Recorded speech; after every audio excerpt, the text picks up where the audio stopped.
I love to see the towns passing by and to ride these rails neath God's blue sky. Let me travel this land from the mountains to the sea, 'cause that's the life I believe He meant for me. And when I'm gone and at my grave you stand, say God called home your rambling man.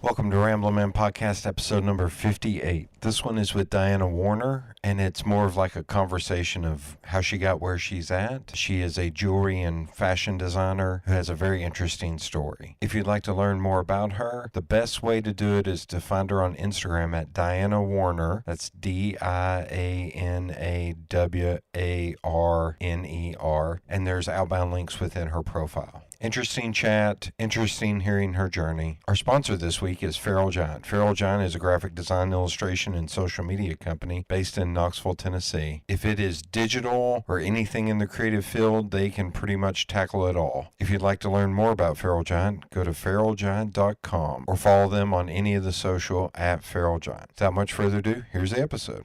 So you are originally from here. I was originally born in Nashville, Tennessee, and then moved here quickly right after that.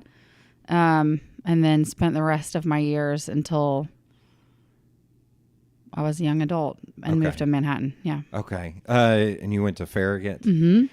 Oh, man. Yeah. Do you know Justin Helton? Yep. Justin Helton is a year older than me. Okay. I know Justin. I'm a main gig as a designer. So I Nice. know Justin through... He was like my childhood crush my entire childhood. Oh, my God. He's still my childhood crush. Right? Isn't he the cutest? And he's super talented. And they just had another baby? Yeah. Yep, they just had another baby. He's super talented. He was in like all my art classes. he cracks me up. He just... Because I knew him back before all this. Now it's like, oh, I'm doing a new poster for the Grateful Dead. I was like, awesome. Yeah. Awesome. I know, right? Did you move to New York to go to college? Or I went to University of Tennessee and then went to New York right after that. So I spent a little time in Africa and then went to New York after that. Oh, wow. So your degree you went to UT. You I did got a painting and drawing. Yep. Okay. Yep. And had you been doing art your entire life? Like pretty much. I mean, Okay. that was how I spent all my allowance money was on art supplies. Oh my God. Been making things my entire life. Okay. Is there any other artists in your family? Yes. My mother is an artist. My great grandparents were both incredible artists. Yeah, they're pretty much everyone. Okay. Yeah. So it was in the water. One way or the other. Yeah. When you got out of UT and you went to Africa, was that just kind of one of those discover yourself, or was there a mission trip? Or no, a woman that mentored me brought the idea of the trip up.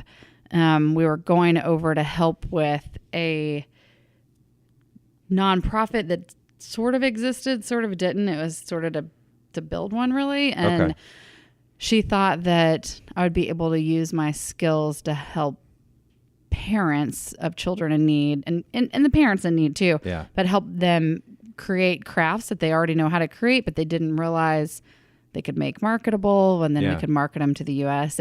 It started out, it was kind of caring for children the first couple days, and then absorbing and learning and realizing what an impact we could have on helping them provide for themselves. Yeah. So this is early, mid-2000s. Yeah, Etsy I went in. I was going to make an Etsy joke about having some kids start an Etsy store in the middle of Africa. Yeah, seriously. It was pre-Etsy. No, now everyone thinks they're a jewelry designer.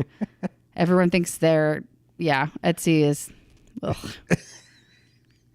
No comment. Yeah. I mean, it's a great way for people to make a living, but Lord have mercy. The stuff that's on Etsy is hysterical. So there's some good stuff now. But when it first started, I was like, wow, this person made a bead and it's on Etsy. Whereas I bought an apron on Etsy as opposed to shopping on Amazon or at Walmart. I bought a really nice apron for printmaking. I was like, I need something to not get my clothes dirty. So, yeah. Oh, yeah. No, now you can find good stuff. But, man, Etsy went through a growing period, like any company. Yeah. But it was the launch of Etsy meant that every Tom, Dick, and Harry thought they were a jewelry designer. Yeah. I was like, cool. Every stay-at-home mom in the world now has a career. Let's monetize our hobbies, ladies. I have too many friends. I can't. I'm going to plead the fifth on all of that. I don't hide my opinions. Yeah. So you went to Africa. How long did you stay there? That trip was supposed to be a month, ended up, or month and a half. So I think it ended up 3. Wow. The first time. Yeah. Was that, had you traveled a lot as a youth? No, not really. I mean, traveled a lot. Yes. My family raised us very frugally, but they did take us on trips. Yeah. But I'd only been to like Italy and Switzerland overseas before that. Okay. And then maybe some sort of island destination.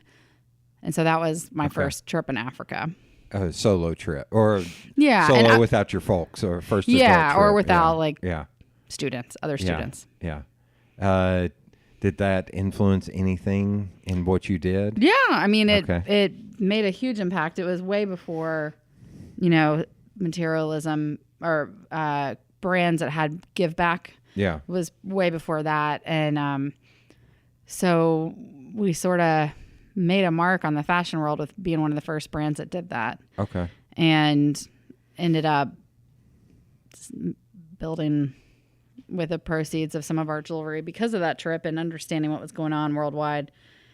Ended up building wells and, giving a lot of money to good causes because we were able to give back from the stuff that we made. It was awesome. And kind of show them how to and then sustainability. And showed them how to provide for themselves and then market it in the US, which was good. So there was a couple different ways that it changed. We could changed my business or my mindset was, one, my personal designs could give back, and be allocated to a certain cause. And then 2, I could teach them how to do stuff and market it and sell it with my stuff that helped them provide for themselves. So. Okay. And you did painting and drawing, but when did the jewelry come into? I made jewelry my whole life. Okay. So the painting and drawing was a lot harder for me. But I had made jewelry my entire life and it was much quicker for me. Okay. And then when I was in art school, my professor, Michael Brocky, told me to put my bead box away and quit making jewelry. And so I said, okay, whatever. So I just made giant paintings of jewelry. And he was like, you're such a smart ass. And so I think it was my senior show, my senior thesis was all fashion and jewelry oriented. Okay. My company was up and running and I was selling jewelry way before I graduated. Oh, okay. Yeah. Did you have to do anything like put on pause or anything while you went to Africa or? Yes. I mean, I had staff back in the United States that did stuff while I was there. But as far as really picking up on the sales and growth, it happened when I got back. As any small business, when the boss is away, they kind of don't do anything. And you were over there for 3 months. So what was this is going to be a stupid question, but I love East Tennessee. Did you get homesick for here? No. Or you were so immersed that you I didn't get homesick at all. And I was with a couple of friends that were from East Tennessee over there. I didn't get homesick at all. When I got back, I was super appreciative of what we have here. Okay. East Tennessee is really special. And was super thankful. I mean, almost even felt guilty because I was aware so much more of the amazing place that we live. When I got back, it took me a couple couple weeks to really acclimate back. But yeah, we have a really special place here. Yeah. And then you went on to how long did you stay here before you went to Manhattan? Pretty quickly after that. Yeah, my brother graduated from Tennessee also with an architecture degree and went up, and I spent pretty much the next year half there and half here, and then went full time in I guess 2006 full time, and then stayed for a long time. And good Lord, even in 2006 to now, the changes in both New York and Knoxville is kind of insane. Yeah, they're huge. The one thing that remained the same is I always said my kids will summer in East Tennessee and not in the Hamptons. You know, I always wanted to split time between here and New York. It's just a good balance, but Knoxville's changed a ton, and New York's changed a ton. Hopefully will change for the better again soon. Mayor Giuliani was fantastic for the city, and now it's kind of impossible to do business or stay safe, but it was fantastic when I was there. And I think that they'll have, everyone in New York City is super smart, so it'll turn around again. When I first went up there, this would have been like 2007 or so. I went up there for 10 days, and I had friends down here. It was like, you need to be careful. And I was like, really? Me? I need to be careful. Mm-hmm. Okay, that's adorable. And at that point, it was super safe. Well, I only had one issue, and oddly enough, it was in Times Square. Oh, tourists. With Central. a homeless guy almost as big as me. Oh, yeah. And he got right in my face, and I just dipped into a Southern accent and told him, Bubba, I reckon we're fixing to have a problem. And he tapped me on the chest and walked away. Yeah, yeah. It's like, it didn't take much. But New Yorkers, a lot of bark and no bite, and if you stand up to them, they back right down. The best part about New Yorkers is you get what you get. Right. The first year I was up there, I was a little depressed. I was like, gosh, everyone's kind of irritable and mean here and rude. And I was like, I can be upset about it or I can change it. And that's what I decided to do. And I would just flat out tell them how I was accustomed to being spoken to. Yeah. And it was fantastic. And I would rather talk to a New Yorker now than I would a Southern person, especially a Southern woman. I think the worst part about Southern women, we've got some excellent things and some superpowers, don't get me wrong. But the worst part is they will say something nice to your face, and then behind your back, they will just... I kicked women out of my store today. Oh my God. Oh yeah. One of them, I can't put up with it. If people are mean to each other at my store or talking mean about people or belittling other women, I'll kick them out. I don't care. Oh my God. Yeah. Good for you. Yeah. New York. So there wasn't much of a culture. There was a little bit of a culture shock. Yeah. Oh, absolutely. A culture shock and an energy shock.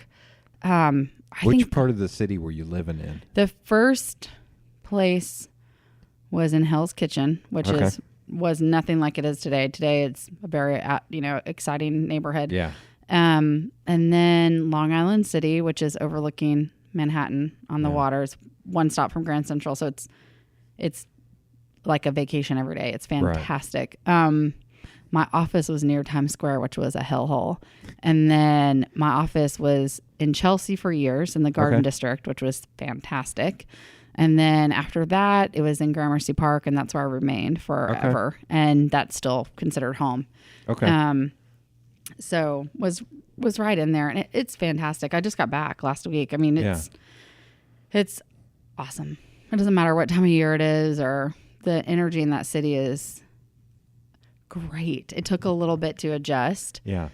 And then it took a long time to adjust to being in the South again. I still walk like a New Yorker. Like I'm like, I want to go. I was like, I'm going to cross this street even though I don't have the little green man. I'm going to go. That and everything closes so early here. Yeah.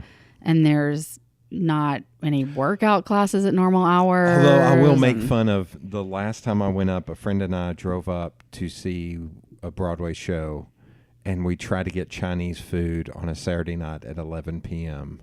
on the Upper East Side. Yeah. And the guy in the building we were in was like, "Oh no, you can't do that." Really? And I was like, "What in the?" That was the whole. Like she was looking forward to it the entire trip to get takeout, to get Chinese food delivered in. That's crazy. She's like, "It's too late," so we ended up at some diner not far away. Oh yeah, the diners you can get anytime you want. Yeah, it was funny because we'd went to that play and I was still wearing like dressed up clothes, as opposed to my normal shorts. Plaid. Mm-hmm. Yeah, and we walked past these two nightclubs that were just like dooch, dooch, dooch, those kind of, and everybody was kind of looking at us. I was like, just keep going. Yep. I don't want to deal with these idiots. Let's just keep. How moving. far uptown were you? Like in. We were on the Upper East Side. We were close to the top of Central Park. Oh, geez. You were... We were staying at her cousin's apartment while they went out of town for like 4 days. Was her cousin like an actress? That's where all the actresses live. No, she is a nurse and her husband is a doctor. Really? So they worked in the Bronx? Because that's near the Bronx.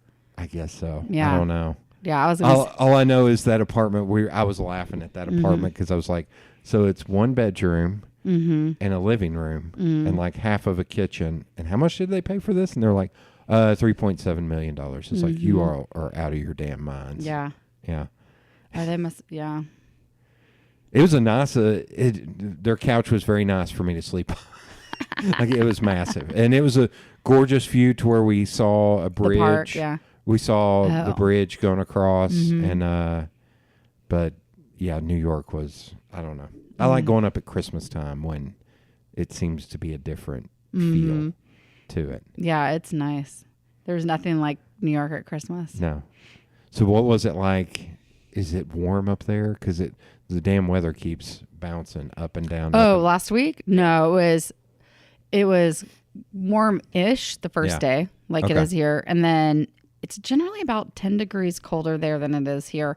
The second day was freezing, and we were with our friends down on Wall Street. Yeah. And their apartment is maybe 20, 30 stories up, so it's pretty high. Yeah. And overlooks downtown in Brooklyn.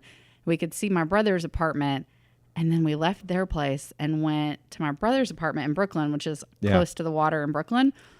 And when we got out of the taxi to my brother's house, went up to look back because you can see their house. You can like see each other, you know. We're like, oh, let's send them a picture this direction now. Yeah. And it was pouring snow. So I was like, that's where your house would be, but these are the giant snowflakes in this general area. Yeah.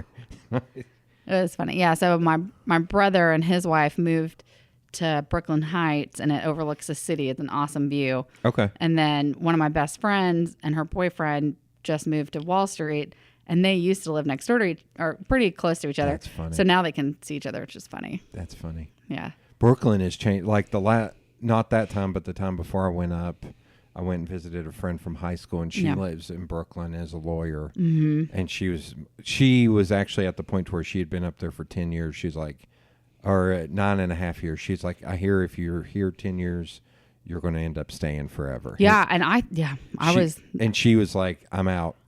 She moved back to Memphis. She was like, I can't do it. It's just not. Yeah. Brooklyn, everything was new high rises and all that. I was it's she was like, this expensive. is not what I liked about this part. She liked the hipster laid back part. Oh, yeah. She needs to move to East Nashville. I don't know. She grew up here. North Knoxville, I think, is going to be pretty hip. That's where I live. It's pretty hip. I don't know. And my area is still has a little dirt around the edges. I think that's good. That's good. Okay, so you moved up there, but you had already opened up a shop down here in Knoxville. Well, I had one, and then I kept it. That one, I guess my lease was only a year, and then I didn't open a Knoxville store until about 6 years ago. Okay. And I was still living in New York, but opened it, and and that's the one I couldn't get out of today. It was so swamped. Oh my God.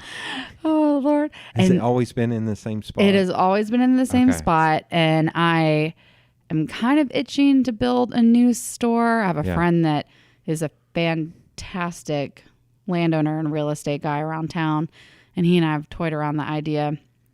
But yeah, it's always been in the same spot. And then we've opened a home division, so now we need more space. Yeah.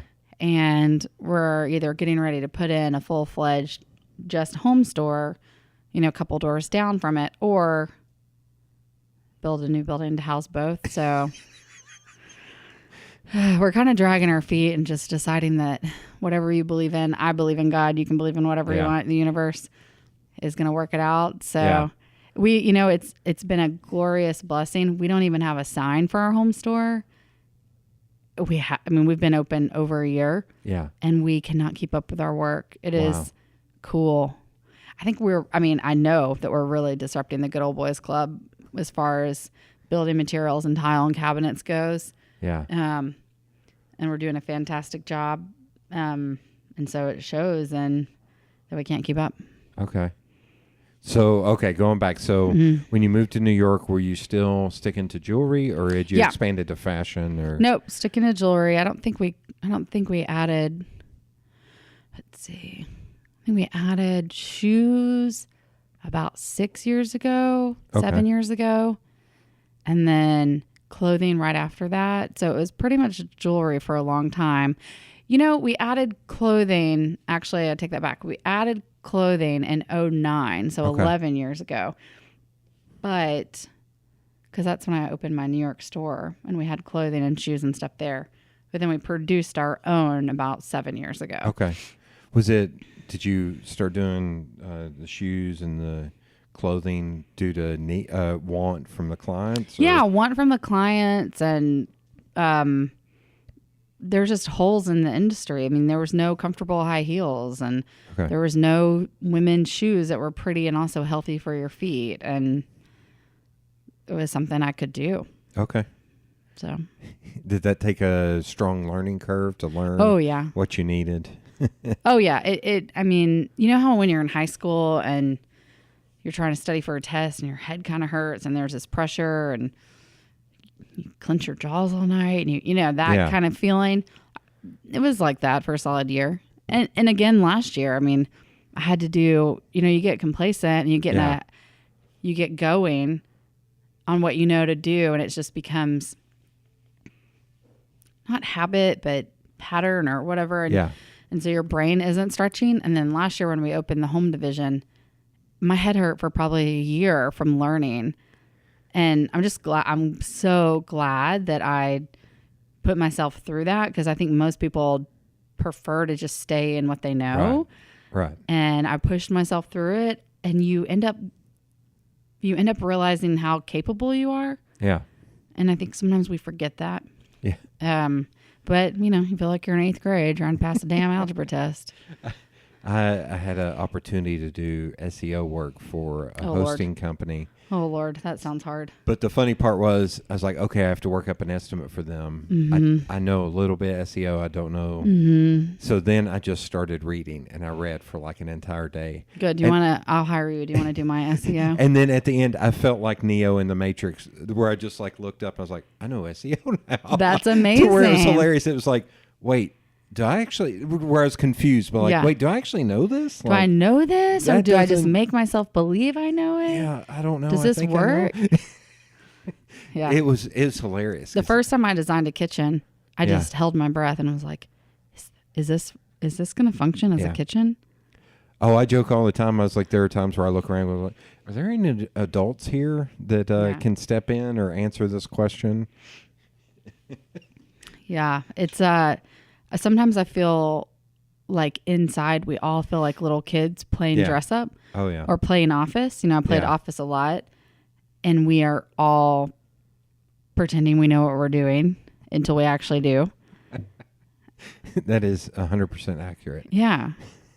So how did you know when to like pivot or make things bigger? I didn't. I just, as a creative person, I think you always seek new challenges. And okay. I mean, I did crazy stuff when I was in New York. I was a jewelry designer that got asked to do weird stuff. Like I designed Kanye West dancers' outfits for his glow-in-the-dark tour. pre-Kanye being nice. I mean, that was hell. And then I got pulled into a show called Gossip Girl and did their jewelry, and then ended up doing custom jewelry and then handbags and all sorts of stuff. Then I ended up playing myself on TV. And I mean, you name it. I don't know. I just kept saying, like, guys, I'm just a jewelry designer, you know, but I think people saw potential in me that I didn't. Okay. So it was just new challenges and new creative endeavors get thrown in front of you, and can make them happen, you know? Do you remember what the first, like, I hate to say celebrity or famous person that came to you to do something? Do you remember what that was? It was Jennifer. Let's see, Jennifer, is that her married name, Douglas? Jennifer Messervy Douglas was one of my first teammates.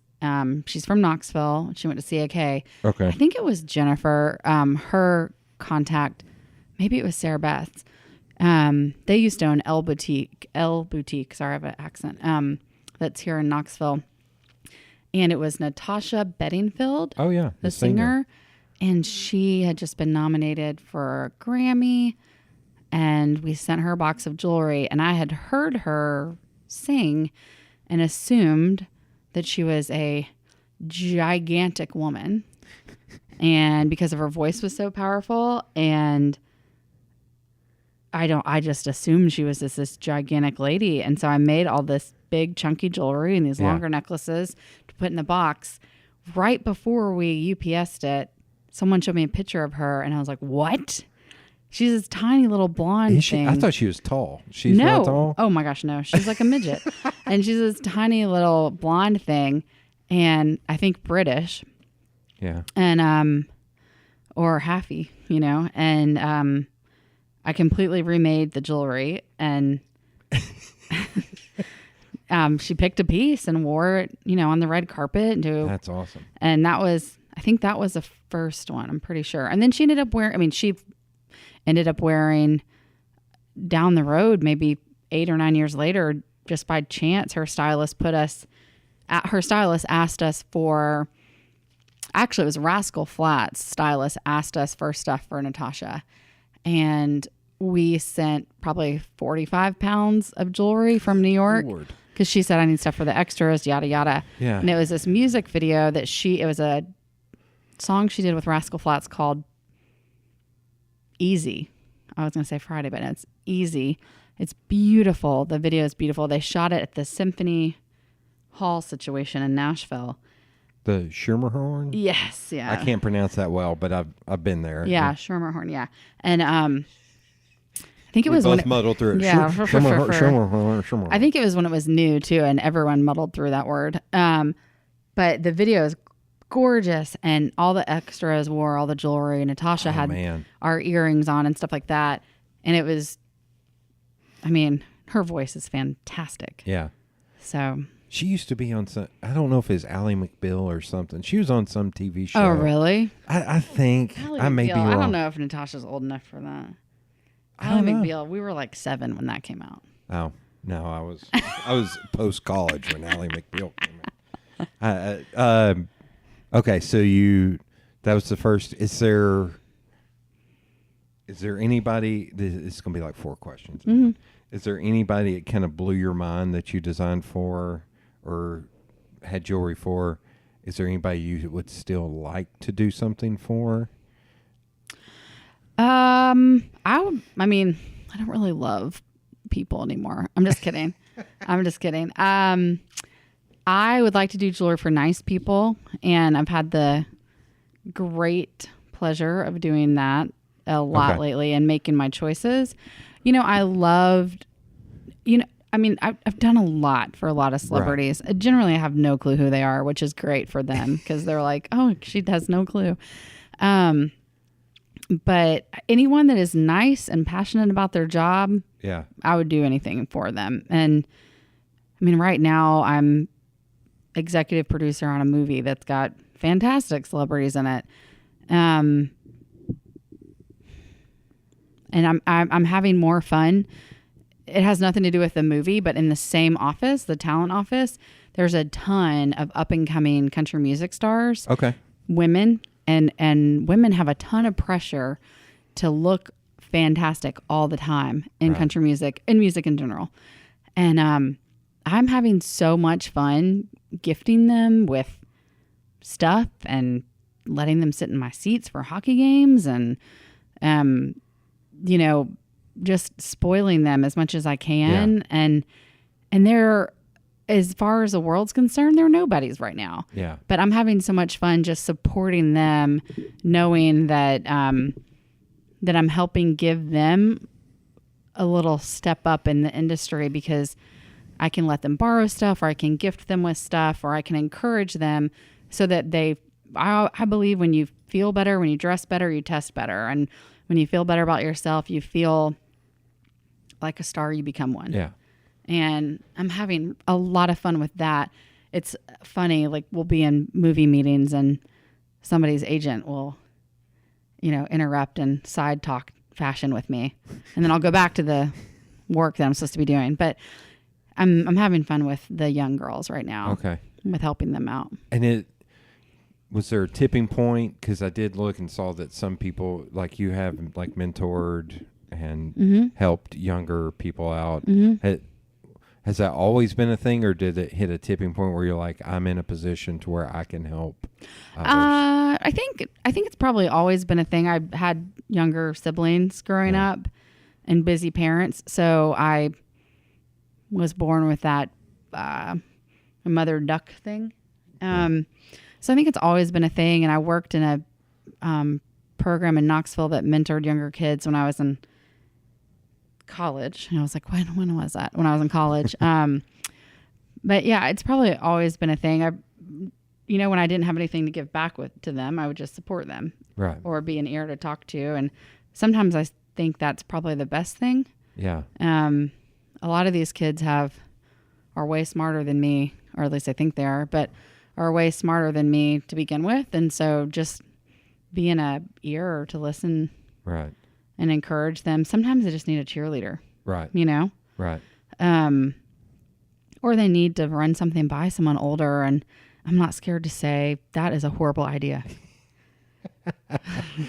I've got a friend that was telling me a story yesterday. He volunteers at the KEC. KEC, what's that? Knox Entrepreneur Center. Oh, cool. Oh, I didn't know we had one here. Yeah. Yeah. Very Did you not know cool. we're the Maker City? Oh, I know we're the Maker City. Yeah. Did Bear start the Entrepreneurial Center or someone else? Mr. McCamey? That I don't know. I can't remember. It may have been Jim Briggs that started. Oh, I heard he's an amazing, fantastic person. Great guy. Him and Jonathan Sexton, both are there. They took over. It's where Knox Ivy used to be. Do you remember Knox Ivy? That was yeah.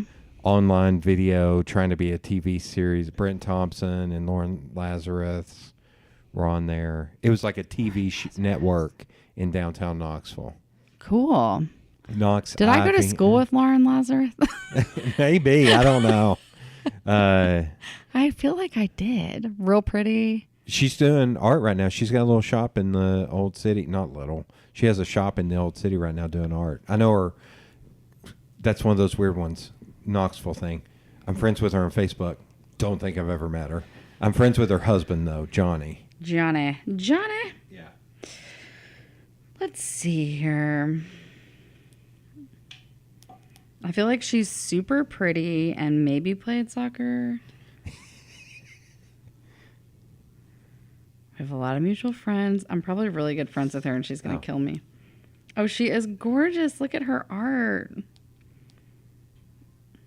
I don't know, but she looks fantastic. Looks like a very fun person. If I can look and see on my end and see if she's listed where she went to high school at. Oh, you know what? I think she was super good friends with my friend Shonda. I think she might have gone to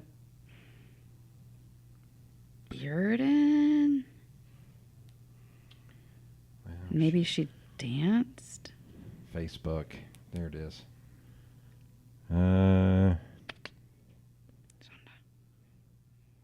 Let's see. Went to Bearden High School. Yes. She's fantastic. What an amazing person. Yeah, we had a ton of the same friends. Yeah. In high school. She's my age. She's fantastic human. Okay. Yeah.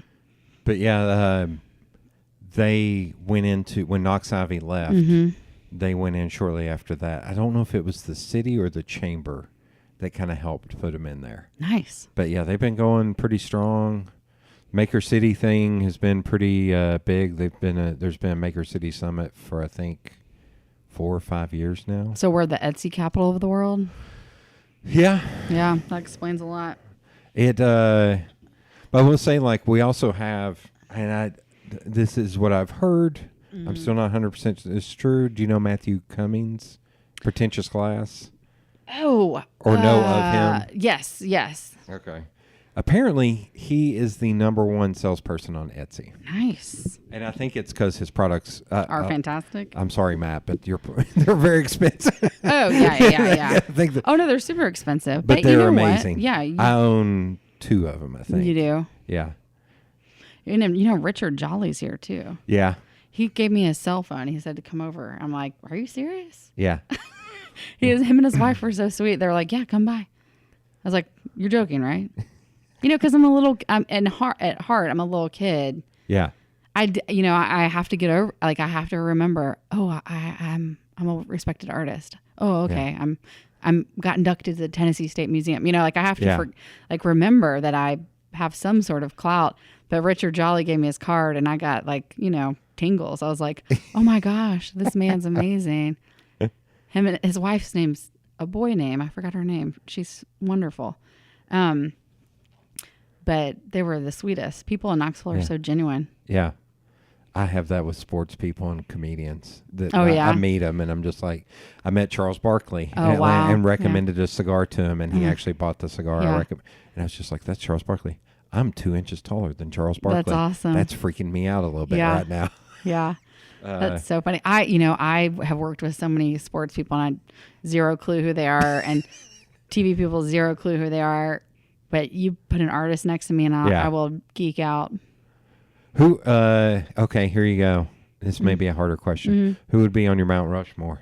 What's that? Mount Rushmore. Who would be your 4 artists that you think would be? Oh, they're all dead. No, even dead. No, even dead too. I mean, that mean the most to you. Oh, you know what? I love Ashley Longshore, and she is alive and kicking and throwing sparkles everywhere. Okay. She's fantastic. And super into encouraging people. Okay. And just poking fun at, she's a pop artist pretty much, and poking fun at society and us that we take our life too seriously. She announced that she was going to have a coffee table book come out, and I think 10 seconds after she announced it, I had bought myself a copy, wrapped it up, and told my fiance he was giving it to me for Christmas.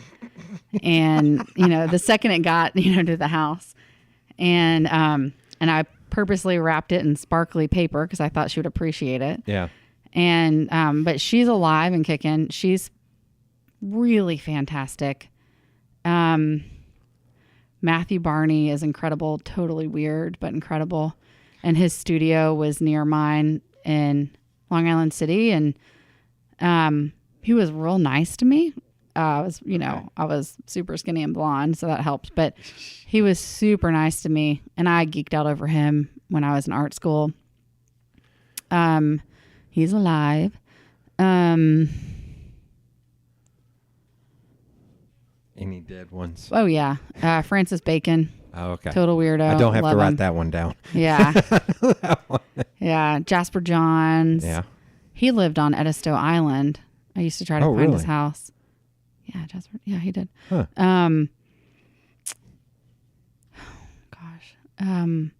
De Kooning, William de Kooning. Yeah. I would totally geek out over him.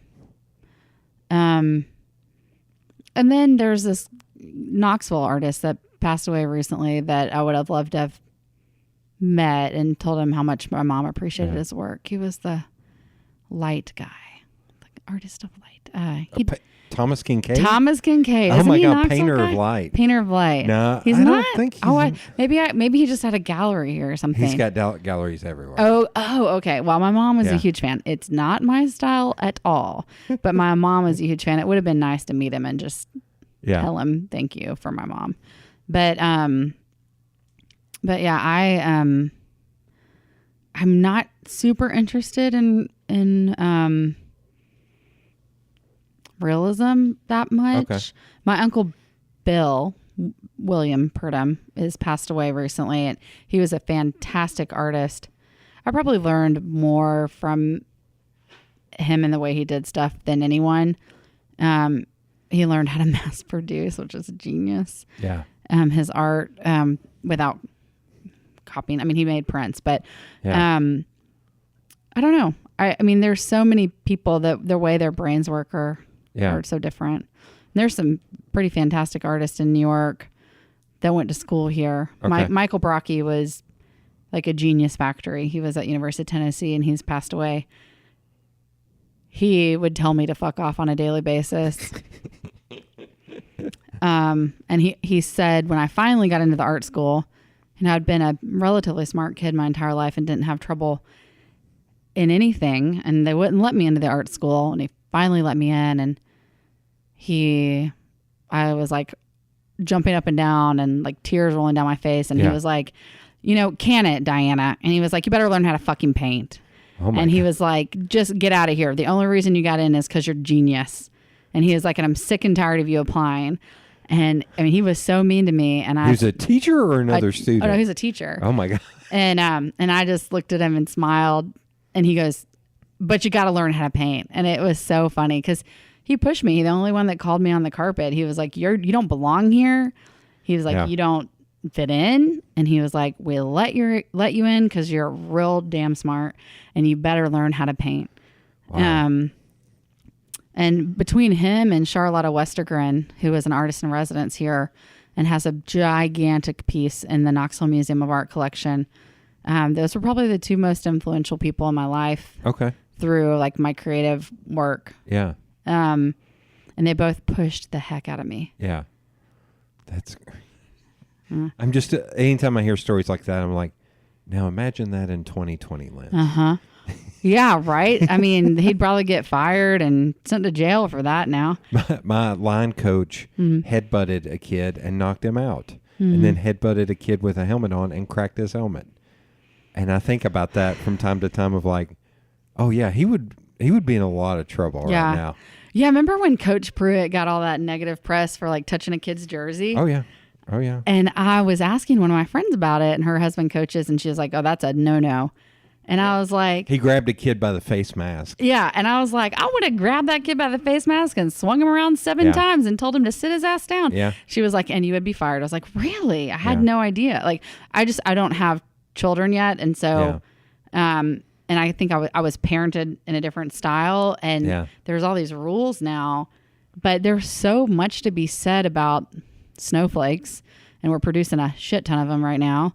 But there's so much to be said about being parented with tough love that they're not doing anymore. And so these kids, I mean, I know because I have to hire these guys. Yeah. They're awful. And I got parented with a lot of tough love and pretty well behaved and hard worker. And there's nothing in me that thinks I'm better than another person, no matter what it is. And I think that we're going to miss that. I hope there's a turnaround a little bit, that the society kind of comes back to it. I mean, there's obviously you have to have fine lines of abuse, quote unquote. But gosh, I really hope that there's a resurgence of tough love. We'll see. I don't know. Do you know who Tekashi 6ix9ine is, the rapper? That sounds familiar. He's one that he's in prison right now. Oh, what did he do? I can't even remember what he did. I know he snitched on other people, but he's young, like he's under 25. Oh, really? And I was watching something, and a comedian made a joke because apparently he wants to serve his jail time at his house. Oh, he wants to be under house arrest? Yeah, he was like, no, I don't I don't like prison, so can I do this at my house? No, you can't, you asshole. And the comedian was like, of course the millennial thinks, yeah, prison is too hard, so I want to do this at home. Isn't that crazy? I just heard this like, that is like the epitome. Like that's the top of the top. It's like, prison sucks. Yeah. I want to do this at home. The things that kids ask you these days are just absurd. Yeah. I had one of my employees is fantastic. She came, but I just call it like I see it. And she kept saying she needed to go home early because she got a migraine all the time. And I wasn't aware of this. And so someone finally told me. And so I just said to her nicely, hey, you know what? It drives me bonkers that you leave an hour early all the time because you have a migraine. Yeah. And I really feel like you need to either work here or not work here. She has never done it since. But it's just, and she doesn't have damn migraines. Yeah. She wouldn't be able to see, Yeah. But it's like these kids just have excuses and excuses. And I have one employee recently that had so many excuses for not coming in. She finally ran out of them. And, but they just feel like they shouldn't work that hard and things shouldn't be hard. And if it is, they quit. It is fantastically entertaining. I think in my world, it's weird because I also do social media and stuff. So it's weird watching stuff on social media where I finally had to mute people because it was like, I can't take your false humility and your, oh my God, life is just so hard. It's like, no, it's not. Yeah. No, it's not. Stop. You've got it so easy. You just don't, Yeah. Oh my God. It's not that hard. Well, for some of the people Whenever someone comes in or, has a issue, quote unquote, or is having a breakdown, I'm like, is someone dying? No. Then we're going to get through this. Yeah. We can solve any problem as long as someone's not dying. Yeah. And I think problem solving skills is what's lacking because these helicopter parents haven't let their kids solve any problems, haven't let kids have any hardships, haven't let them go through a trial. And so they have zero problem solving skills and they can't see beyond. I mean, I can't see far away, I can't see clearly 10 feet in front of me or past 10 feet. Yeah. It doesn't matter what glasses you put on these kids. They can't see at all. Yeah. And it's wild, but I've had to, it's really interesting. A lot of kids, I've had to practice with them. If, go through steps, is this affect tomorrow? Yeah. And if it does it affect the next, like how do we solve? And then how do we get to, does this affect 5 years? And teach them how to reshape their eyes almost. Yeah. Because it's wild. And I think, we can all get in little ruts where we can't see past ourselves, but it is an epidemic. It's crazy. All problems can be solved. It's wild. They can be. It's just, the truth is they can be. And that's it. Yeah. Yeah. This ended up being a very long conversation between two friends and I last night about what is really like feeling empathy for people. And like, there was somebody we were talking about in specifically, and I was like, I feel empathetic on this way, but I do not feel empathetic for on this way. Yeah. And that's okay. And and those two were not agreeing with me of like, no, I was like, no. There's a difference between empathy and enabling. Yeah. And having a limit to your empathy is totally fine too. Yeah. I think a lot of it is just, it is tough love and honesty. Yeah. Yeah. But I'm afraid some people don't want to hear it. No, they don't. And I will tell people, little world. Oh yeah. And it pisses people. I've told people no and they've sued me. I've told people no and they've decided they were going to go out and try to ruin my career. I mean, you tell certain people no and they will just do the craziest stuff. Yeah.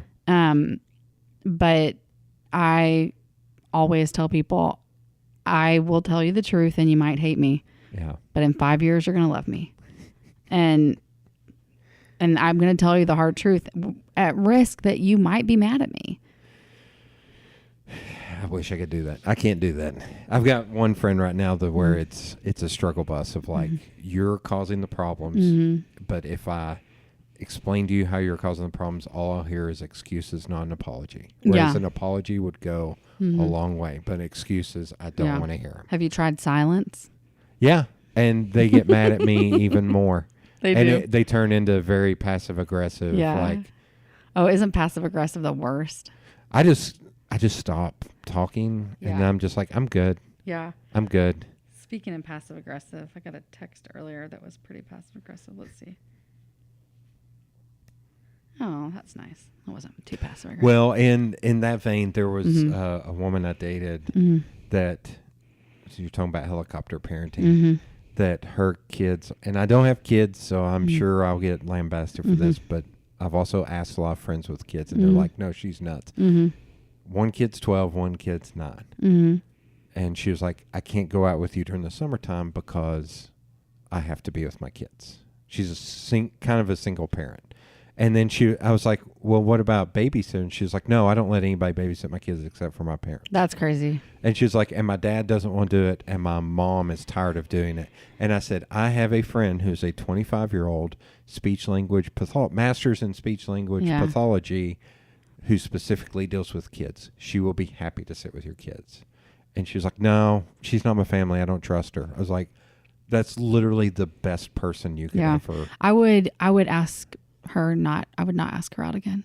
Well, no, I'm going to the passive. She can't be that pretty. I'm going to the passive aggressive. But it was so weird, and it was like, but one of my friends who has kids was like, if they're 12 and 9, they don't need you sitting there staring at them. I was like, I am fearful for those kids. That's why I brought. Oh yeah. But so I just kind of was like, okay, I'm done. Yeah. And then she came back to me and she's like, oh my God, I found this and I need to get this to you. And all I did was say, okay. Yeah. And that apparently pissed her off. I was like, I didn't hear from you for 3 months. And then all of a sudden you want to give me a photo. Yeah. Awesome. No. Good for you. No. You can move along. Yeah. Go produce more snowflakes. Yeah. If you know what, my brothers and I wouldn't be nearly as creative as we are or successful as we are if my parents didn't leave us alone. Yeah. You know, we were alone a lot, and my parents weren't bad parents. They were busy. Yeah. But it forced us to be creative. It forced us to entertain ourselves. We had to play outside every day. We were not allowed to come inside sometimes. And our imagination was so off the charts. I didn't realize it then. I realize it now because I'm having to entertain all these crazies. But our imagination was so off the charts that sometimes I wish it wasn't. I mean, I can freak myself out in a heartbeat, you know, because my imagination's so crazy. But it created extremely successful children. Yeah. Where these parents that are too scared to leave their kids alone are creating basket cases. People can come after me all they want for that. I don't give a damn. I've spoke my piece. So I can't even. If you would like to listen, there are also 2 episodes where I went into dating stories. Oh Lord, it's like 6.5 hours long for together. Yeah. And at the end of it, my friend Krista, who was interviewing me, I told her a story, and she was so angry. She was so mad. And I was like, oh my God. I just started giggling. I was like, do you hate people? And she's like, I've always hated people. Oh, I want to kill that girl. That's awesome. Knoxville dating scene's weird. It's odd in that I know somebody that she was like, I can't date anybody in Knoxville because I know everybody in Knoxville. I was like, no, you don't. No, you don't. Because I know everyone in Knoxville, and I still find people that I've never met before. Yeah. I think it's getting better. It used to be real weird. I remember when I was younger, right before I moved to New York, which was what saved me, because this pond was so, not just for dating, but just in general, was so small back then. I called my grandma and said, I feel like God sent an email to everyone under the age of 30 in Knoxville that I'm the only single woman available, and I was like, I hate going on dates. I have to go on one every night. And she was like, now, Diana, some people don't ever get asked out on dates. And she was like, I understand. I used to have 2 dates a night. You know, it was so, I was like, way to go, Grandma. Yeah. I was like, way to go. And, it was so funny because Knoxville's strange. It's kind of like the single people know everyone. And, but at the same time, I ended up, meeting the love of my life in Knoxville. Yeah. And he can handle me because he's from here originally, but he was raised up north in Massachusetts and then moved back here. So he's not so terrified. I think a lot of the men here I terrify. They're like, oh, you don't want to just get married and have kids and, you have aspirations and you're going to tell me no. And, you're not changing your name, like, oh my God. So, but back then, I mean, it's what, 15 years ago, it was different scene. Now, it's still a mess. It is still a mess. It's let's see. I went on 4 dates with 3 different women in 4 days. Oh, like 6 weeks ago. Yeah. And I'm trying to think. There's one that's kind of hanging on, but it feels like I'm going to get to see her once every 3 weeks, and that doesn't really work. That doesn't work for you. Yeah. One of them. Part-time girlfriend. Yeah, I can't. Part-time lover. One of them, on our second date, I decided I was like, because she would not talk. Oh man. And I was just like, I'm just going to not talk. But she could hear you, right? Yeah. I was like, I'm going to see how long this takes. And I counted 5 minutes. No. To where there was no we were sitting at a bar downtown, a very nice cocktail bar. I will not mention which Kefi? one. No. I love that place. Oliver Royale. Oh yeah, Oliver Royale's great. And 5 minutes went by. I talked more to the bartender than I did to her. Well, in her defense, maybe she could hear. I don't know. I have no defense for her. There was nobody in the restaurant. It was just that was her. And I noticed it and I was like, okay, this is weird. Yeah. And I was like, I feel like we're just killing time here. What are we doing? Like, I need to be like, my time is money. I bill by the hour. Let's get out of here.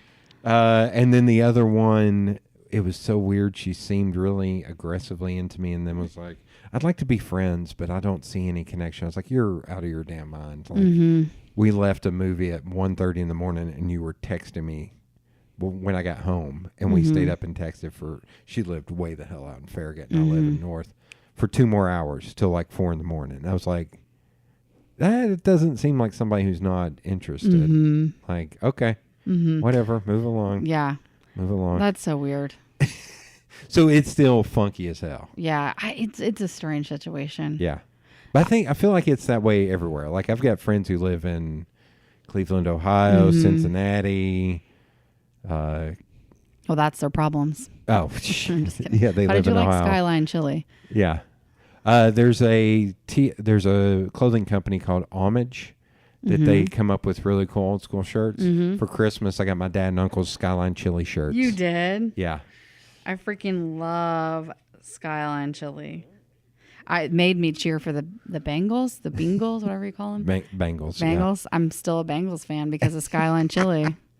And my cousins are big Bengals fans. I mean, they're gluttons for punishment, Yeah. Oh yeah, the Bengals suck. Oh yeah, but we would go every Sunday or whenever those guys played to Phoebe's in the Lower East Side. It was the Bengals bar, and oh my God, there was a Bengals bar. There's a in Bengals. New York. Oh, absolutely. There's a Bengals. That's every team has a bar, and I need to find the Bears bar for next time I go up there. Oh yeah. Oh, there's probably a couple of Bears bars. But we would have to reserve our spots because it gets packed.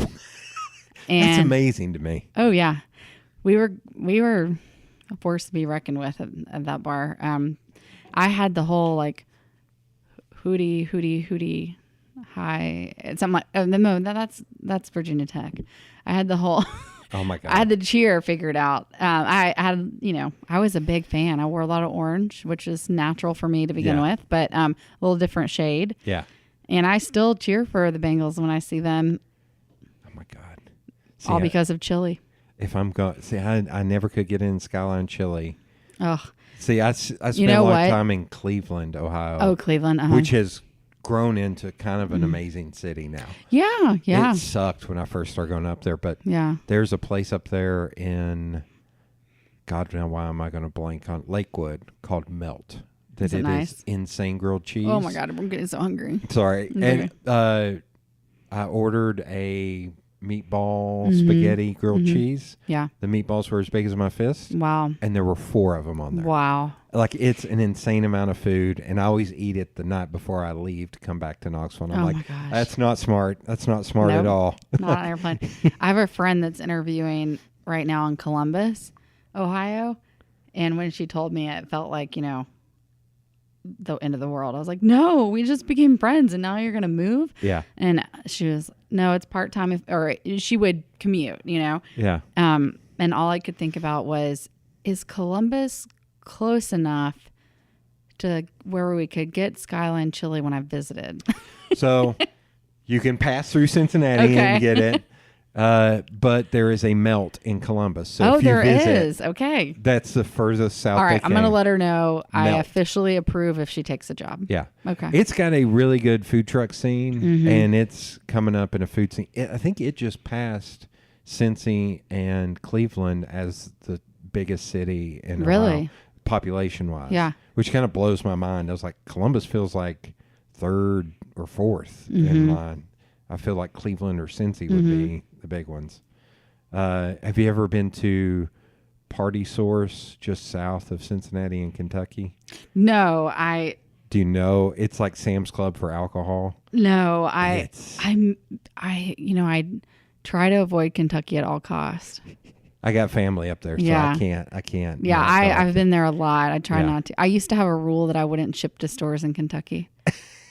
Really? Yeah, it was like this weird thing that everyone I met from there or stores that carried there were problems. Really? Yeah, very problematic people, problematic accounts. But isn't that funny? Yeah, that is funny. No, I have family from there. That seems that all checks out. You're like, that's true. Yeah. All it's true. It's a weird state too because you got all the cocaine money in Lexington. Oh my God. And they are the- just the- full of themselves. The horse money, and then Louisville. There's a family that lives in Knoxville that's all kinds of drug money from Yeah. Kentucky, and I think they live here now. They live here full time now, but it is crazy how nasty they are. Yeah. Oh, I was at Clancy's downtown after the UT Kentucky game a couple years back. It was November. It was 18 degrees outside. Oh my God. There was a Kentucky fan in there sweating to death and dancing like a crazy person to the band.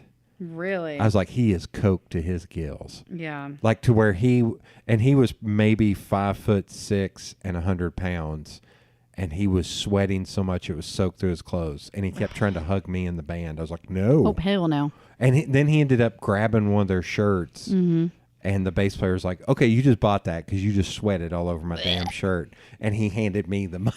Yeah.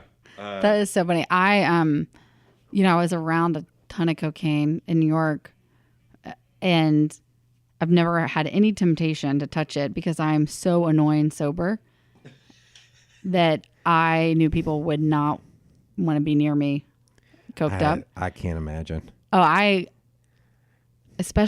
Knoxville's a different story. I'm waiting for my flywheel bike to come in so I can actually have some energy here. But especially because I had a gym next to my house in New York and I could work out whenever and I had all this energy. I have just so much energy. I was like, I don't think really drugs are a good idea for me.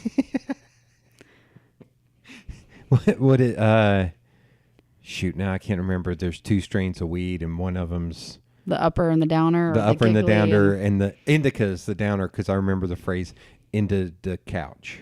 That's how I think Kevin Smith or Yeah. Joe Rogan put it. It's like, oh yeah, and remember indica because it's into the couch. I was That's like, that's funny. pretty good. Yeah. Okay, so you went to New York and you lived there full time for a long time. A long time. Yeah, I traveled all the time. Right. So I probably haven't lived full-time anywhere in my entire existence since I graduated college. But, I lived there full-time until What year are we now? I think I lived there full time until 3.5 years ago. Wow. Okay. 3.5 or 4 years ago. Yeah, so that was there ever a consideration to move to LA or? Oh, hell no. Okay. Yeah, I'm not an LA girl. Plus, I hate driving. And, when you live in New York City so long and all the conveniences are right there and you can walk everywhere, I think LA just is not attractive to you. And again, I mean, I told you, I'm not real into fake people. Yeah. I don't know what you're talking about. There's nobody faking it. Hollywood.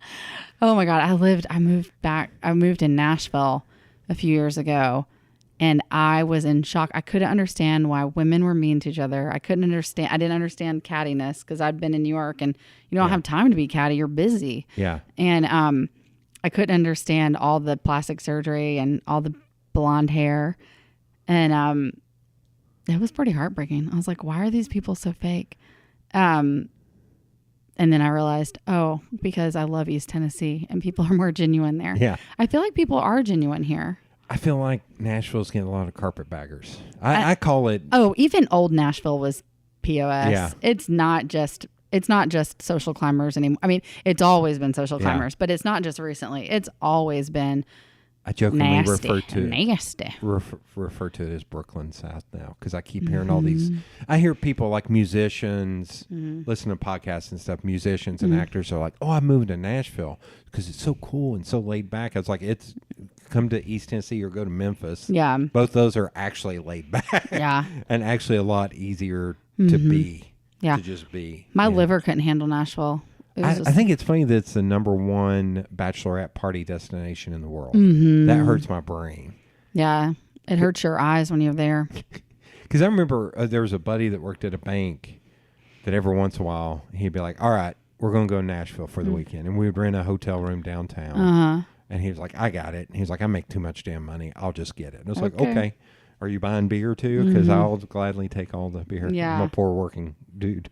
And you'd be able to walk downtown and nobody else would be around. Or it would be very limited. This is like 15 years ago. Oh, I was like, when was this? This is like 15 years ago. I don't mean nobody, but same thing with like Asheville, North Carolina. Yeah. Like when I started going there 20 years ago, and it really was like on Sunday morning, you could get up and walk the length of downtown Asheville on Patton Street and see 3 people. Like, because everybody would either be in restaurants or just weren't that many people. And now it's like, boom, everybody's there. Wow. But Nashville was that way to where when we would be walking to like to the bar or something or to get dinner before drinking like at 5:00, it wouldn't be on like a Saturday night. It wouldn't be that bad. Now once it got into the night, it would get hairier and hairier, but it still wasn't anything like it now is they now. start drinking at like 10:30 a.m. Yeah. It's crazy. And I was so flabbergasted as to how little people work there. I would be so frustrated with it. Everyone would leave the office at 3:30ish. Yeah. It was mind-boggling to me. Yeah. I was like, what are they doing? How do they make money? Like I just don't understand the work ethic here. Yeah. I don't understand much of anything over there. Yeah, I have a lot of good working relationships there. I like to visit. I have Preds tickets. I like to visit. I like East Tennessee. I like to go over there for shows. Yeah. For shows and I don't like people enough to go to shows. Comedy. Yeah. Oh. I mean, it felt like work to me. I did a ton of, I still do. I did a ton of work in the music industry. Yeah. And still do. Concerts freak me out a little bit. But generally I'm fine. It's like shopping, it's work for me. I'm not going to go do it on my free time. If I have to go to a concert, it might be because I'm backstage or standing on the side of the stage, Oh my God. Whereas I'm the flip side. I sit in front of a computer most of the time. Yeah. So you like sitting there and watching. Yeah. And like going to something that's slept on, but it's gotten written up a bunch in like New York Times, big ears. Mm-hmm. Like I like being able to walk around downtown and go into different disparate venues to see music. That's fascinating to me. Yeah, I was going to say the venues in New York I think are more interesting than the ones in Nashville. Yeah. I still feel like New York is one where you almost have to know where to go. Oh, yeah, yeah. Because a friend of mine had moved, oddly enough, from Kentucky to Knoxville to New York to work for AP, and I went up, and he's a big craft beer person. And he took me to these places. I was like, I would have never found this on my own. Yeah. Because it would be, there was one I remember, it was in the middle of a street of brownstones, and then right in the middle was a bar, to where it was like 3 blocks of houses on both sides. I was like, I would never have found this place. Yeah. And we went in there. It's one of the best places Yeah. we visited. It was crazy. Yep. I love that. Yeah. Yeah. In Nashville, you just go to Broadway. Oh, God. Oh, my God. Yeah, that was funny that when we were coming into New York on that drive, GPS took us right through Broadway. And I was like, what are we doing? No, let's go around. Let's go the hell away from here, man. This is crazy. Yeah. Right through Times Square and Broadway. Blah. No. Yep. Okay, so lived in New York. Was there a lot of striving for like innovation in what you were doing? Like you talked earlier about the shoes that were attractive but comfortable. Was there any thought of that in like jewelry or clothing? I mean, a lot of, sustainable fibers and trying to make jewelry that I still, make jewelry that's going to last. Yeah. Or be healthier for your body. Innovation is, I guess so. I guess that's what designers and artists do all the time. We're constantly evolving and innovating. But I sort of have a tendency to put my head down and focus. Right. And I'm a form follows function person. So I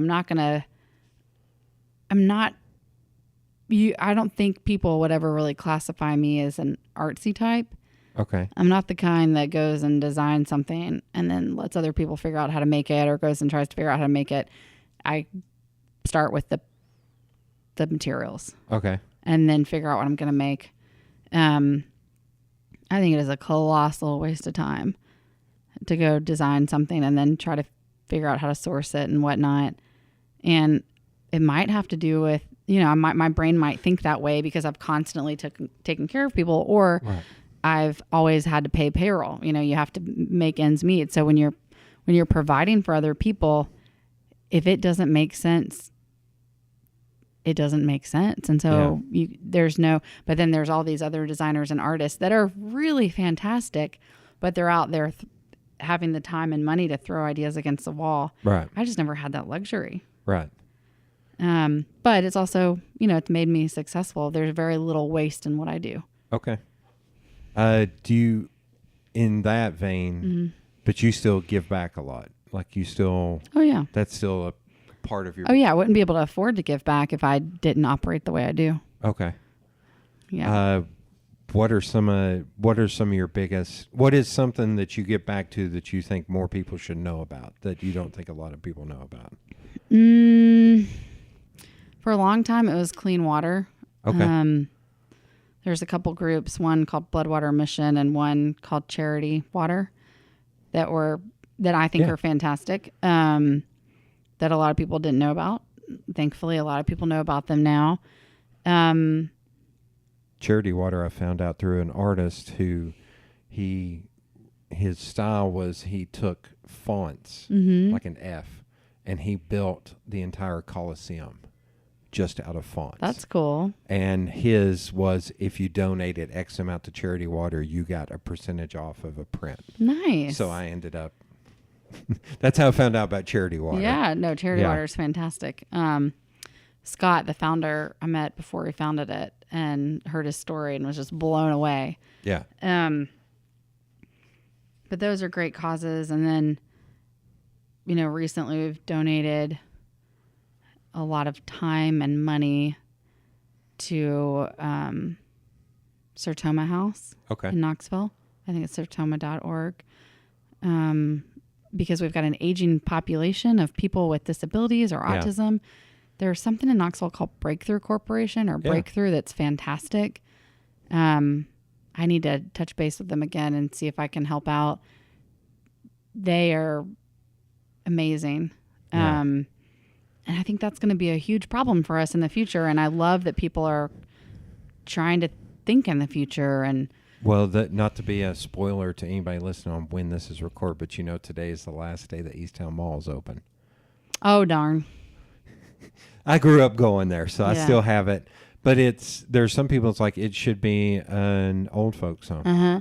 Well, It's got the space or homes in general. I mean, Westtown Mall, they just blew up Sears. They could put fabulous homes there. I saw somebody post that on Facebook or somewhere. It's like, wait, that's Westtown Mall? Like, the funniest to me is that, they've shut down JCPenney's. There's the one at Turkey Creek, I think is the only one left. And it's like top 5 JCPenney's, performing JCPenney stores in the country. Yeah.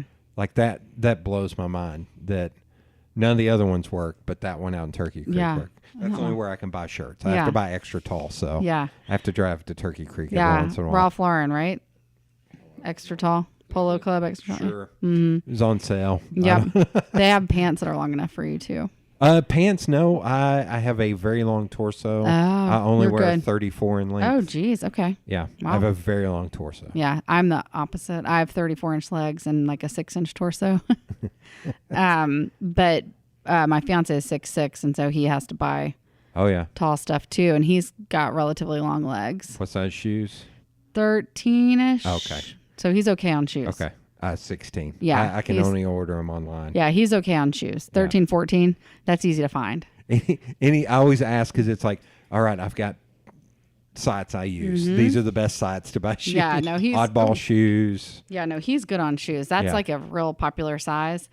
Yeah. But pants, that's a different story. We have this store we love in St. Petersburg, Florida called it's called Matter of Fact. And I think their Instagram is Shop Matter of Fact. Yeah. And they actually have pants that work for him and shirts. And it's not specialized as a tall person's shop, but the clothes are fantastic. Yeah. St. Petersburg is pretty nice. I love the mural scene down there. Yeah. Like I was just down there for a Tampa Bay Rays game. Yeah. And it was... That's my backyard overlooks that. Okay. That stadium is so weird because it looks so janky on the outside, but if you go in, it's super nice and like really fixed up on the... I'm trying to make it to every MLB stadium in the country. My dad just did that this Did he year. really? Yeah, he has a spreadsheet. You can check it out. He might like it. There's a website called, I think it's called Baseball Road Trips. These guys built the site because they wanted to go to all the baseball teams. You can plug in cities and dates, and it will map out the trip for you. Oh, that's awesome. And they wrote a book, If I Don't Ever Get Back, that's really good. That's awesome. Yeah. I wrote a essay or something when I was a kid, and it was about my dad, and I said that he measured time not by a watch, but in sports seasons, not by a calendar, not by a watch, but by sports seasons. Oh my God, that's amazing. Yeah. He gets real sad for a few days when baseball season ends. It's hysterical. Baseball, he doesn't know what he's going to do with himself for a couple days. Well, that's what Atlanta, I've got a friend who lives in St. Augustine, Florida, which is a great town. Oh, yeah. And a friend here that we drove down to Atlanta, and then he drove up from Atlanta and went to a Falcons game last fall. And that's where I met Charles Barkley. Cam Newton has a cigar shop, and I went in there, and Charles Barkley is in there. That's awesome. And Cam Newton came in, and both of those kind of freaked me out. I was like, holy shit, that's Charles Barkley. It's a round mound of rebound. But we're already talking about going back in April because we can do basketball and baseball in one weekend. I was like, oh my God, we have to do this. And one of my buddies is like, I don't give a crap about baseball. I may actually come home I was like, no, you're riding with me, so you're going to go to a baseball game. I love baseball. Baseball, I was like, basketball, I actually care. I think we're going to go down and see, do you know Zion Williamson? It's a kid who played at Duke that's just a monster. Basketball, right? Yes. Yeah. That he's playing for the Pelicans, and the Hawks are going to pay the Pelicans, and my buddy's like, we need to go. Yeah. He's like, I want to see him before he gets injured. Have you been watching Kumar Rocker's career at Vanderbilt? Coach Rocker at Tennessee, his son is a sophomore this year. Last year was a true freshman, pitched the only no-hitter in Vanderbilt history in probably 30 years. Oh, good Lord. Maybe 40 years. And it was in the College World Series. Really? You need to check him out. Okay. Yeah, he is a cool kid. I've got a couple friends that they go to a lot of UT games, and I'm going to fuss at them this year and go, I need y'all to invite me, because one of them works for the university. I'm like, I need y'all to invite me to these games. Yeah, and I Kumar's mom, Lou, is a friend of mine. I'm going to go to a couple of Vanderbilt games with her this year. But their program is, I mean, clearly I'm not clear, but like you can't see me on this, but you can hear me. I am a Vol through and through, but I will cheer for that kid no matter where he's at. And he is just fantastic. I've got a friend who just moved from LA to Nashville. And I swear to God, when his wife was looking at houses, he was like, it is so cheap there. I was like, it is not cheap there. No, it's so expensive. You were out of, I was like, man, how skewed are you from living in LA? Yeah. And I think he and I'm going to go over. He's got a little daughter. I think we're going to go see the Nashville Sounds. Oh, yeah. So he's a huge baseball nut. And the Nashville Sounds is so fun, and it's so family-oriented and fun. And also party-oriented, so you can take your kids and drink. But it's a fun game. I can't wait. Like, it's going to his little daughter's hilarious. Like, it's going to be, she's 3 or 4. And I think maybe the soccer team plays there or something, or maybe they play at Titans. But I've heard those games are awesome too. My brother just moved to Nashville from Chicago. Oh, man. Yeah. I would die. If I was in Chicago, I'd always be seeing Bears and Blackhawks. I would be at every single game. You would also always be cold. I wear shorts in the wintertime. Oh, Lord. I've been in New York in the middle of December walking. In fact, one of the last times I stayed for any length of time, I stayed in still the unfixed up part of Harlem. Oh, yeah.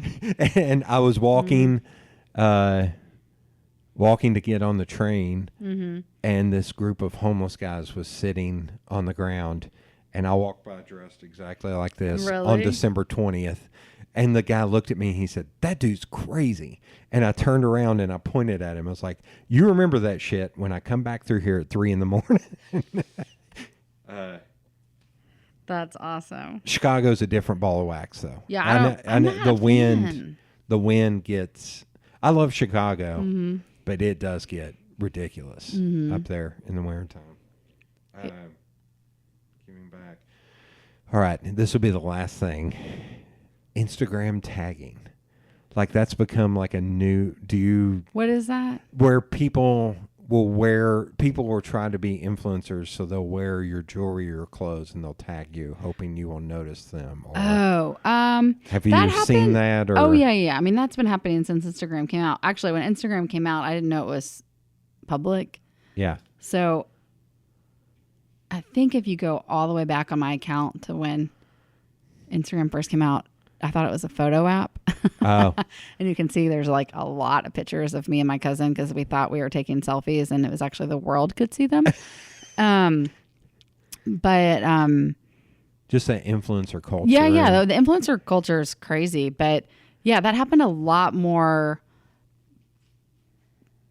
A lot. I mean, it happens every day, but it happened a whole lot more a few years ago. Okay. I kind of stay low, keep my head down these days. And, but of course, if anyone tags us, I, repost it up and whatever. But I used to be a lot more conscious of it, and I had my team would watch a lot more, and we would, if someone wanted something, we would send it to them, or we would make sure we sent them a thank you note for tagging us and that kind of stuff. But yeah, the influencer culture is interesting. And I have a couple of friends that are fantastic. Yeah. Instagram influencers and bloggers. And it's mind-boggling the what they can accomplish in their business. Yeah. But it is a strange culture. Well, there was that thing that came out I think it's middle of last year, where some influencer wrote to some hotel owner and was like, you need to give us the best room and give it all for free, and was saying all this stuff. And he was like, I have taxes to pay. I have employees to pay. Yeah. I would have to kick someone out of that room who is paying. Wrote this big long letter, and then that person tried to trash him, and it did not end up well. The people that I know, because I don't really associate myself with entitled people, the people that I know that are Instagram influencers are like, know personally, Yeah. are fantastic humans and very gracious. I love Happily Gray. Mary is a fantastic human and super gracious, and very kind. And I have definitely helped support her in any way that I can. But then I know that there are a bunch of influencers that are entitled little pieces of shit. Or the worst ones are the wannabes. Yeah. The ones that have, like there was one, I was like, what was it? They did something. They tagged somebody that I knew or something. And I was like, you could see their entire feed was like super curated, all high-end photo shots. Yeah. And then or photo shoots. And then I looked, I was like, they have 200 followers. Yeah.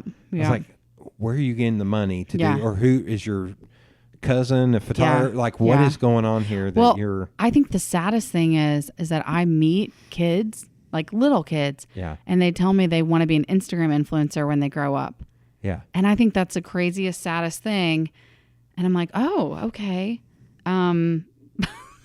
What, I don't know what to say. Or I want to be a YouTube star.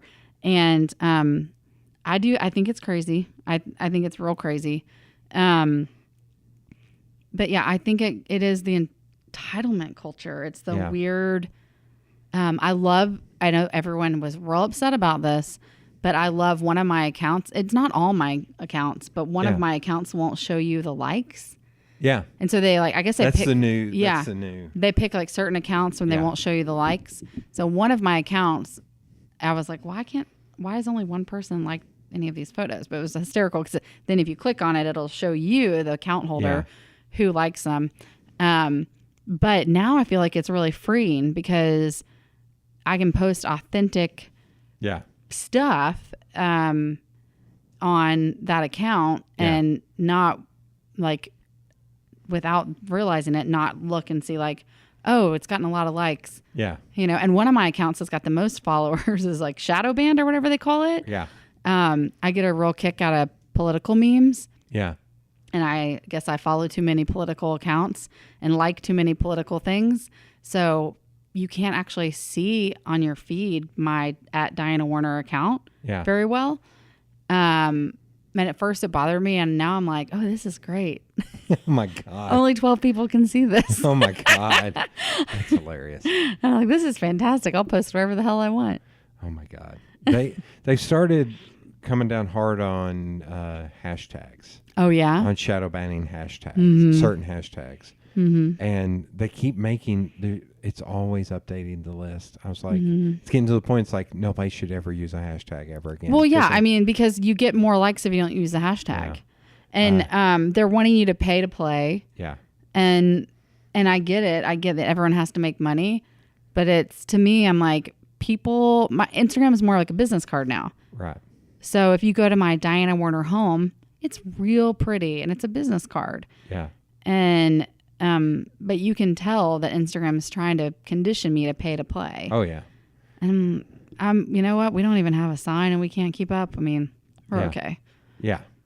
It's really interesting. Like about 2 years ago, there's this big shift to where a lot of people went back to LinkedIn and email. Yeah. Because Facebook and Instagram and Twitter were choking everybody out. That reminds me. I've got to log on to LinkedIn.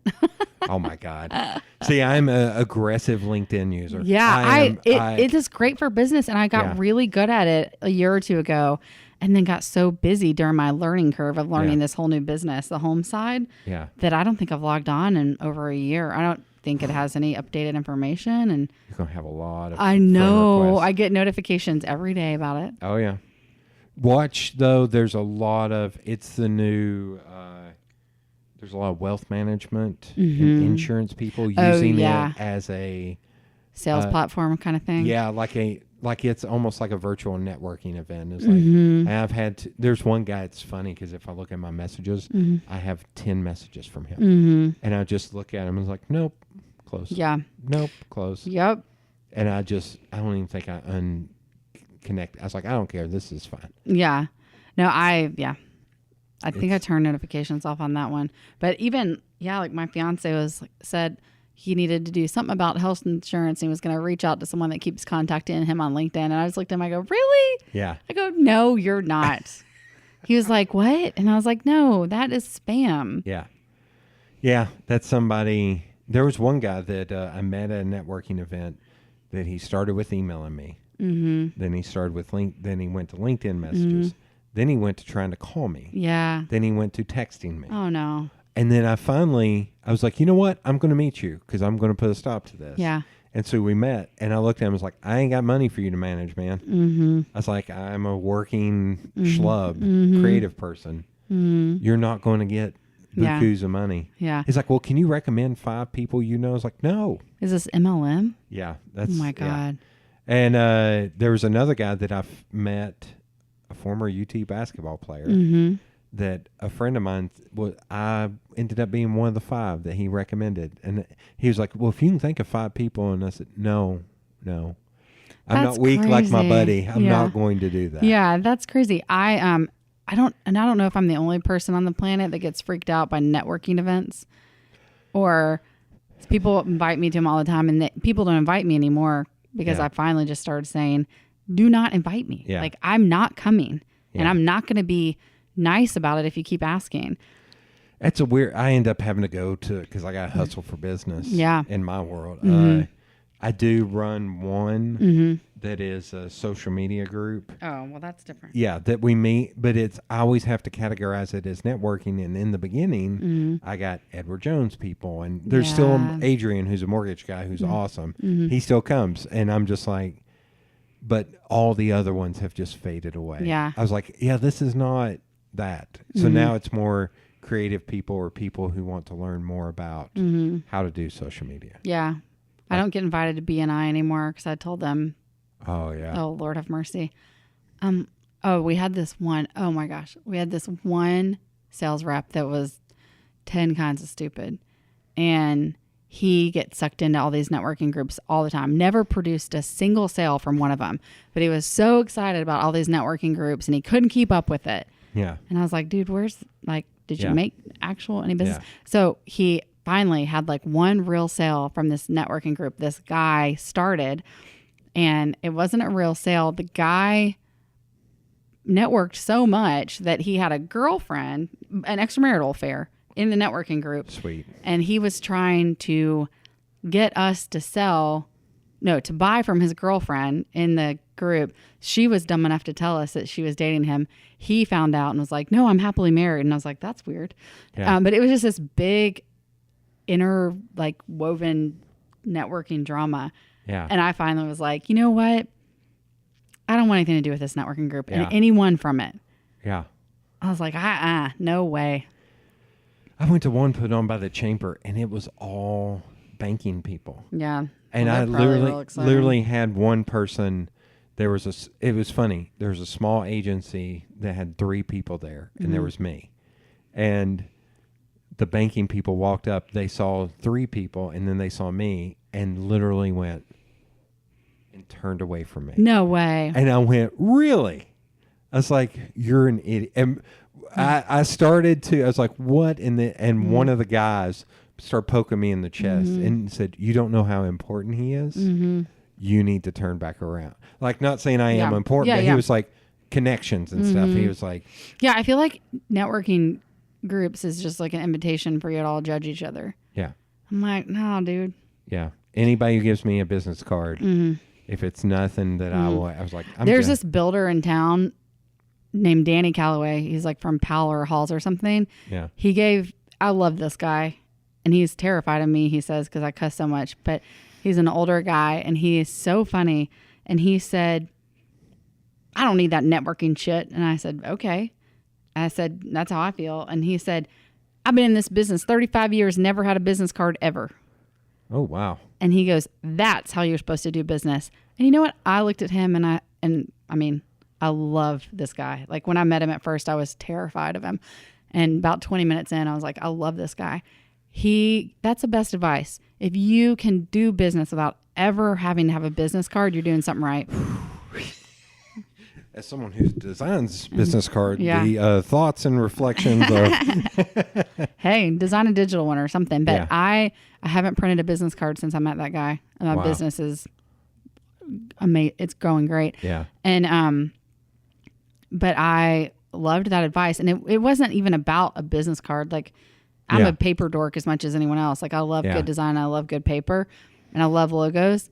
But it was the idea of, if you're a good person, if you're Yeah. good in business, you will never slow down because people will keep passing you around. You know? I guess there's something to be said. Like, now that you're saying that, I'm thinking, how much business have I actually gotten from a business card being handed away? Yeah, none. One, because it just happened recently, and Yeah. I haven't actually got the business. I'm bidding on the business. Yeah. But yeah, not much. Yeah. A lot more just in knowing people or getting recommended by other people. Yeah. And I loved, he was just like, just be good at what you do. Yeah. Just be good and be honest and Be undeniable. yeah, be the best. Yeah. That's a good place to end. Yeah. Thank you so much. You're welcome.